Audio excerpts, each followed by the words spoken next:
Hello guys, welcome to science with जेजू कार्तिक। और आज हम शुरू करेंगे अपने न्यू टॉपिक से, जो कि है क्वेश्चंस। यानी जो हमारे चैप्टर है the fundamental unit of life, इसके हम क्वेश्चंस से शुरू करेंगे। तो सबसे पहला हमारा क्वेश्चन है वो 1 मार्क्स के हैं। लाइन वाइज करेंगे। सबसे पहले 1 मार्क, फिर 2 मार्क, फिर 3 मार्क और फिर 5 मार्क क्वेश्चन। सबसे पहला 1 mark question, who discovered the cell and where?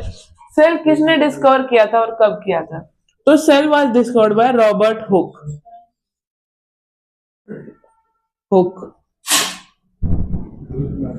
कब किया था? 1665 में। ओके, अब जो ये है, ये नेक्स्ट क्वेश्चन हमारा, which organelle is known as the power house of cell? ये होती है माइटोकॉन्ड्रिया।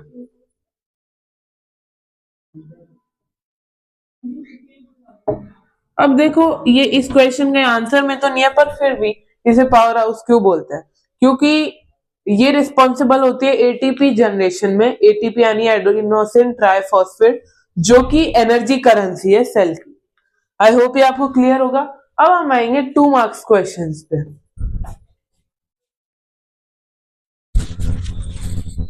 अब हम आते हैं 2 मार्क क्वेश्चंस पे। 2 मार्क।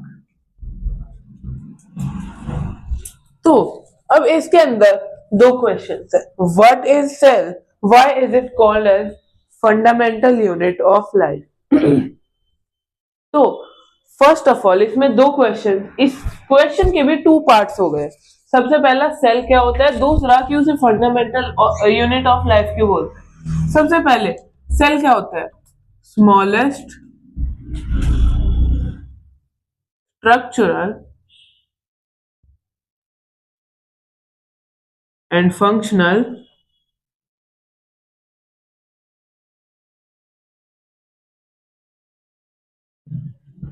unit of life। तो cell smallest structural and functional unit of life होता है।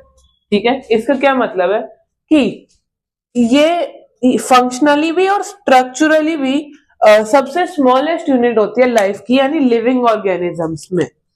अब दूसरे पार्ट पे आते हैं, why is it called fundamental unit of life? इसे फंडामेंटल यूनिट ऑफ लाइफ ही क्यों बोलते हैं? क्योंकि जितने भी लिविंग ऑर्गेनिजम्स होते हैं वो सेल से कंपोज होते हैं, मतलब उनके अंदर सेल्स प्रेजेंट होते हैं। और दूसरा क्या, कि जितने भी लाइफ प्रोसेसेस होते हैं वो सेल में ही अकर होते हैं। तो all life processes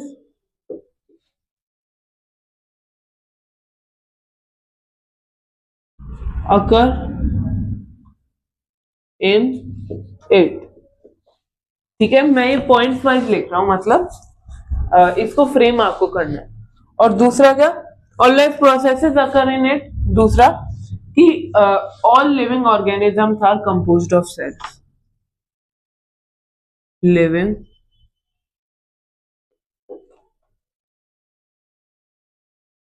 organisms are composed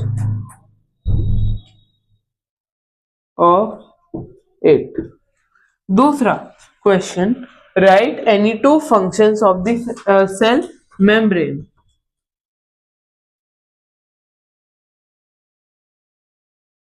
right any 2 functions of cell membrane। Cell membrane के कोई भी 2 functions लिखने। तो देखो, सबसे पहला फंक्शन इसका क्या है? अब आप खुद ही सोच के देखो, ये हमारा सेल है। तो मान लो ये सेल मेम्ब्रेन नहीं होती तो ये किसी भी शेप का, ऐसी शेप का भी हो सकता था। ये सेल ऐसी शेप का भी हो सकता था, या फिर आप कहो तो ऐसी शेप का भी हो सकता था। लेकिन होता अगर हम वैसे देखें तो एक सेल इस शेप का होता है। वैसे तो स्पिंडल शेप होता है, पर अगर हम ऐसे ऑब्जर्व करें यानी फ्लैटरली, तो वो ओवल शेप में होता है। ओके, तो ये जो शेप है ये उसे कौन प्रोवाइड करता है?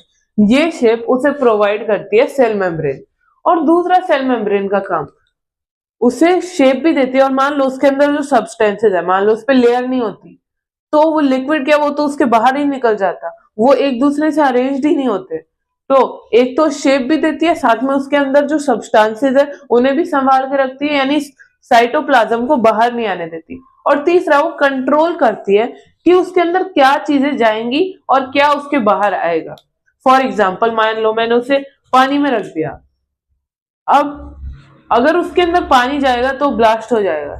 और कई बार क्या होता है, अगर मान लो मैंने उसे चाशनी में रख दिया, चाशनी में वाटर की क्वांटिटी बहुत कम होती है, तो एक्सोस्मोसिस की वजह से जो साइटोप्लाज्म है वो सेल के बाहर आ जाता है। ठीक है, तो सिंपली अगर हम समझे तो सेल मेम्ब्रेन कंट्रोल करती है उसके अंदर क्या जाएगा और क्या बाहर आएगा। तो सबसे पहला पॉइंट क्या हो गया, शेप। वो एक पर्टिकुलर शेप देती है सेल मेम्ब्रेन। दूसरा क्या, इट कंट्रोल्स कि उसके अंदर क्या जा रहा है और क्या उसके बाहर जा रहा है, उसके अंदर क्या आ रहा है और क्या बाहर जा रहा है, यानी वो एक गेट कीपर की तरह भी काम करती है। Controls what comes into and goes out of cell। तो हमें टू फंक्शंस बताने थे, ये बता दिया। वो एक फिक्स्ड शेप देती है उसे, दूसरा वो कंट्रोल करती है कि सेल के अंदर क्या जाएगा और सेल के बाहर क्या जाएगा। अब हम आएंगे अपने नेक्स्ट 3 मार्क्स क्वेश्चन। अब आते हैं 3 मार्क्स क्वेश्चन पे। तो 3 मार्क्स क्वेश्चन में भी हमने 2 क्वेश्चंस लिए हैं। सबसे पहला क्वेश्चन है differentiate between plant cell and animals. तो हम सभी को पता है इसके अंदर ये 3 मार्क्स का क्वेश्चन है, तो हम 3 डिफरेंसेस लिखेंगे, मेन डिफरेंस। सबसे पहले, जो प्लांट सेल होता है उसके अंदर एक मेम्ब्रेन होती है, प्लाज्मा मेम्ब्रेन या सेल मेम्ब्रेन भी कहते हैं उसे। लेकिन जो प्लांट सेल होता है उसके अंदर सिर्फ एक मेम्ब्रेन नहीं बल्कि 2 मेम्ब्रेन्स होती है। एक तो प्लांट सेल में कौन सी होती है, सेल वॉल, और दूसरी सेल मेम्ब्रेन जो कि एनिमल सेल में भी होती है। तो फिर से रिपीट करते हैं, एनिमल सेल में ओनली सेल मेम्ब्रेन और प्लांट सेल में सेल वॉल और सेल मेम्ब्रेन दोनों। अब यहां पे लिखेंगे प्लांट सेल, प्लांट सेल में सेल वॉल प्रेजेंट, पर इधर लिखेंगे सेल वॉल एब्सेंट। इसमें सेल वॉल प्रेजेंट होती है पर इसमें सेल वॉल एब्सेंट होती है। दूसरा, हम सभी को पता है कि प्लांट के अंदर प्लास्टिड्स प्रेजेंट होते हैं जो क्लोरोफिल को यूज करके ग्रीन कलर भी प्रोवाइड करते हैं, और साथ ही साथ वो किस में हेल्प करते हैं, वो ट्रांसपिरेशन में हेल्प करते हैं। पर एक और चीज है, वो प्लास्टिड्स कलर देते हैं प्लांट की लीव्स को, ग्रीन कलर और साथ में ट्रांसपेरेंट कलर, नो कलर और अलग अलग टाइप के कलर्स प्रोवाइड करते हैं। तो प्लास्टिड ह्यूमन बॉडी को जरूरत है, अगर ह्यूमन में वो प्लास्टिड्स होते ना तो कोई ग्रीन होता, कोई ऑरेंज होता, कोई येलो होता। लेकिन अभी सभी लोग हम एक एक पर्टिकुलर स्किन टोन होती है जो कि है ये हमारा स्किन कलर, ये इसी टाइप के सभी लोग होते हैं। हमारे अंदर प्लास्टिड नहीं है, तो यानी एनिमल सेल में प्लास्टिड नहीं होता। तो प्लास्टिड्स प्रेजेंट, इधर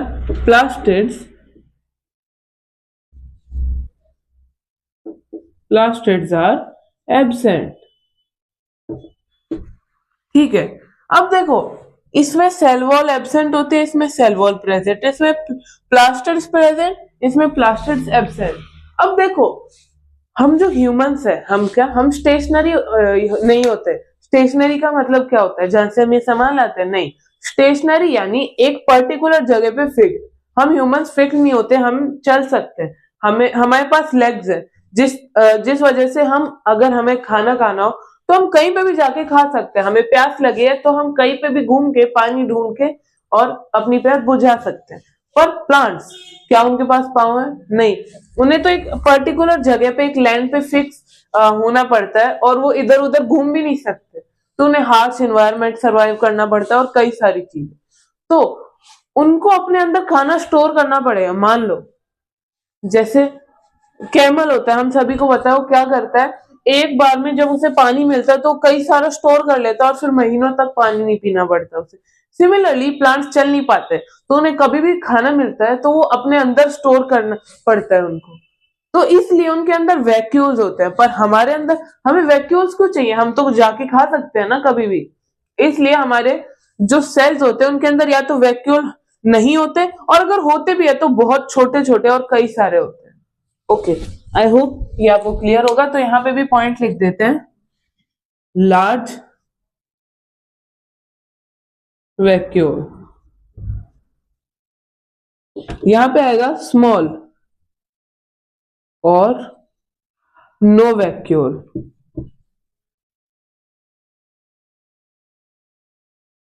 देखो इधर होगा तो बहुत बड़ा वैक्यूल, और एनिमल सेल्स में होगा तो बहुत छोटा सा, या फिर होगा ही नहीं। अब दूसरा, explain structure and functions of mitochondria. तो माइटोकॉन्ड्रिया कुछ इस टाइप का दिखता है।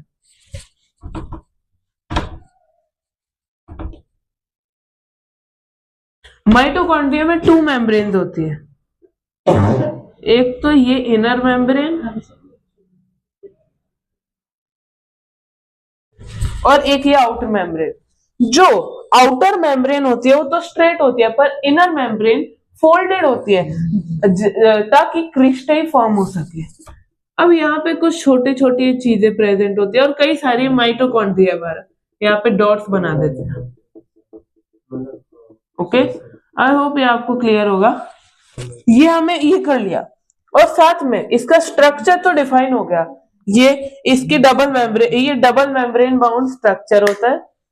ओके, साथ ही साथ इसकी जो इनर मेम्ब्रेन होती है वो फोल्डेड होती है जिससे क्रिस्टल फॉर्म हो सके।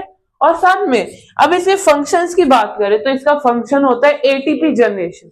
एटीपी मैंने आपको पहले भी बताया था, एटीपी होती है energy currency of the cell. ठीक है, जैसे हर हर देश की एक करेंसी होती है। मान लो आपके पास 20 रुपीज है, तो आप 20 रुपीज किसी शॉपकीपर को दोगे तो उसके बदले आपको चिप्स देगा। मान लो आप चिप्स लेने जा रहे हो तो वो चिप्स देगा आपको, तो एक टाइप से ट्रेड हो गई।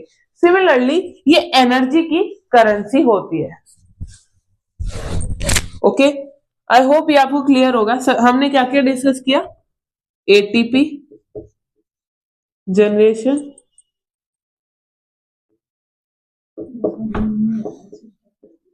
डबल मेम्ब्रेन स्ट्रक्चर,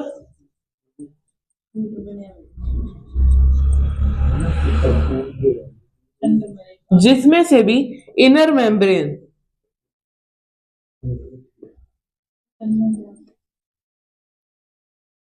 फोल्डेड होती है।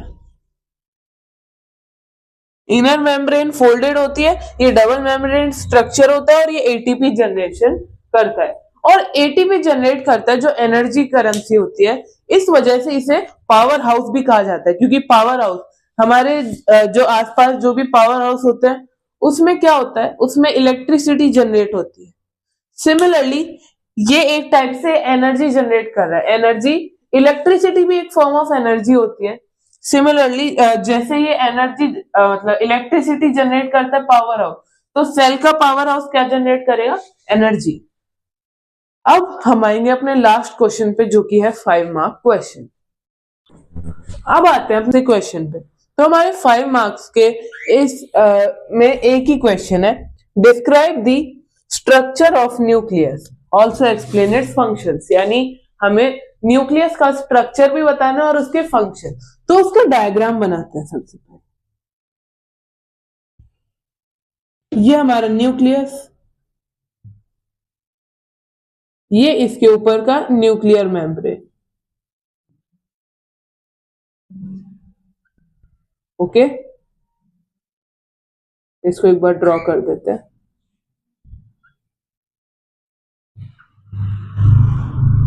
ये न्यूक्लियर मेम्ब्रेन हो। अब इसके अंदर ये है न्यूक्लियोलस, ये जो ब्लैक स्पॉट दिख रहा है। फिर ये जेनेटिक मटेरियल यानी क्रोमोसोम्स और डीएनए। ओके, अब ये जो है ये हमारा न्यूक्लियस का डायग्राम बना। सबसे पहले इसको देखते हैं। ये है न्यूक्लियर मेम्ब्रेन,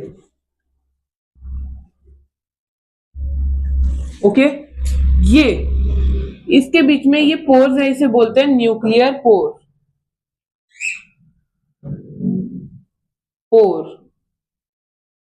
यहां पे ये है न्यूक्लियोलस।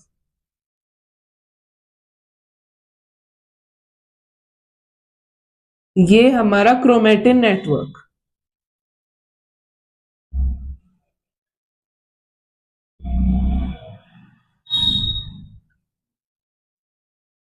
ये हमने इसकी लेबलिंग कर दी। अब देखो, इसमें जो क्वेश्चन में पूछा गया वो तो हमने किया ही नहीं। अब हम इसमें क्वेश्चन में पूछा गया है कि स्ट्रक्चर बताना और इसके फंक्शंस बताना। तो इसका structure, nucleus is a spherical shell organelle which is covered by a double membrane structure called nuclear membrane. Okay, तो हम इसे लिखेंगे, पॉइंट्स बता देता हूं मैं आपको। सबसे पहले spherical shell organelle covered from double membrane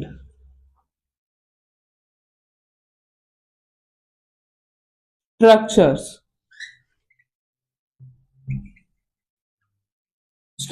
अब इन स्ट्रक्चर्स को क्या बोलते हैं? Called nuclear membrane.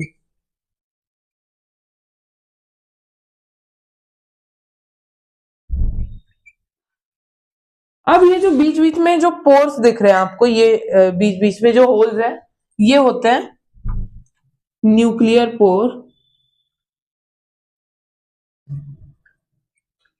अब इनका काम क्या होता है? Exchange of materials. ओके, तीसरा, इसके अंदर हमने ये बता दिया कि ये जो होता है इसका स्ट्रक्चर कैसा होता है, लेकिन हमने ये तो बताया ही नहीं कि इसके फंक्शंस क्या है। इसके स्ट्रक्चर में देखो एक और चीज ऐड करेंगे, हमें ये भी बताना पड़ेगा कि इसके अंदर क्या क्या प्रेजेंट होता है। इसके अंदर क्रोमेटिन नेटवर्क यानी क्रोमोसोम्स और डीएनए प्रेजेंट होता है। इसके अंदर न्यूक्लियोलस प्रेजेंट होता है और इसके अंदर न्यूक्लियोप्लाज्म भी प्रेजेंट होता है। ये हम लिखेंगे न्यूक्लियोलस, न्यूक्लियोप्लाज्म,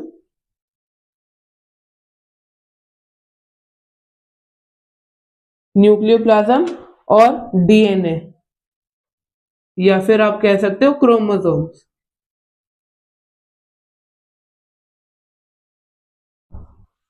ओके, और इसके फंक्शंस में क्या क्या आएगा?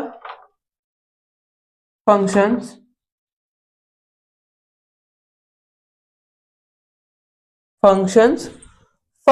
में इसे आएगा, हम बता देंगे कि इसका काम क्या क्या होता है। जैसे हम बताएंगे कि ये डीएनए स्टोर करके रखता है, ये सेल के अंदर होने वाली एक्टिविटीज ऑब्जर्व करता है, मतलब इसके अंदर सेल में जो भी एक्टिविटीज होती है वो इसके अंडर होती है। जैसे एक सुपरवाइजर होता है ना, ये सेल भी उसी तरीके से सुपरवाइजर है। Controls all activities inside cell. Okay, और दूसरा क्या? ये सारी एक्टिविटीज कंट्रोल करता है सेल के अंदर होने वाली, साथ ही साथ स्टोर्स